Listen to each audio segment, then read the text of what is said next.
எல்லாரும் எப்படி இருக்கீங்க? இந்த தைப்பூசம் நம்ம விரதம் இன்னுமே கொஞ்ச நாட்கள் தான் இருக்கு. இனிமே நம்ம கன்டின்யூ பண்ணிட்டு இருக்கோம். இது எதுக்காக நான் கன்டின்யூ பண்ணிட்டு இருக்கேன்றத மறக்காம நீங்க நம்ம சேனல்ல தைப்பூச விரதம் அன்னைக்கு நம்ம என்னென்ன செஞ்சிருக்கோன்றத பார்க்கணும்னா, நீங்க நம்ம சேனலை சப்ஸ்கிரைப் பண்ணிட்டு பாருங்க. வீடியோ நான் போட்டிருக்கேன். மறக்காம நீங்க பார்க்கணும்னா லைக் அண்ட் ஷேரும் பண்ணுங்க பிடிச்சிருந்தா. ஏன் கண்டினியூ பண்ணிட்டு இருக்கேன்றத இந்த முழு வீடியோலயும் நான் சொல்லியிருக்கேங்க.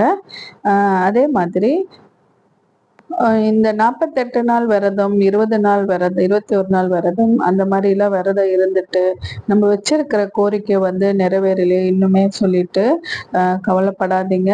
கண்டிப்பா நம்ம நம்ம செய்யற ஒவ்வொரு விரதமும் ஒவ்வொரு பூஜையும் நம்பிக்கையா செய்யும்போது அந்த கடவுள் நம்மளை பார்த்துட்டு தான் இருக்காருன்றத நம்ம என்னைக்குமே மறக்க கூடாதுங்க.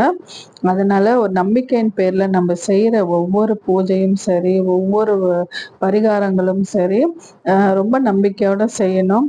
அதுக்கு கிடைக்கிறது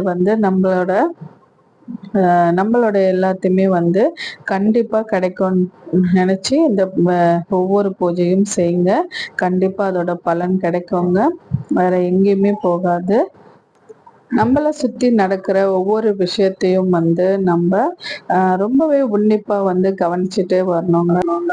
நம்மள ரோல் மாடலா வச்சு நிறைய பேர் அவங்க நம்மள மாதிரி வரணும்னு சொல்லிட்டு நிறைய விஷயங்கள் செய்வாங்க.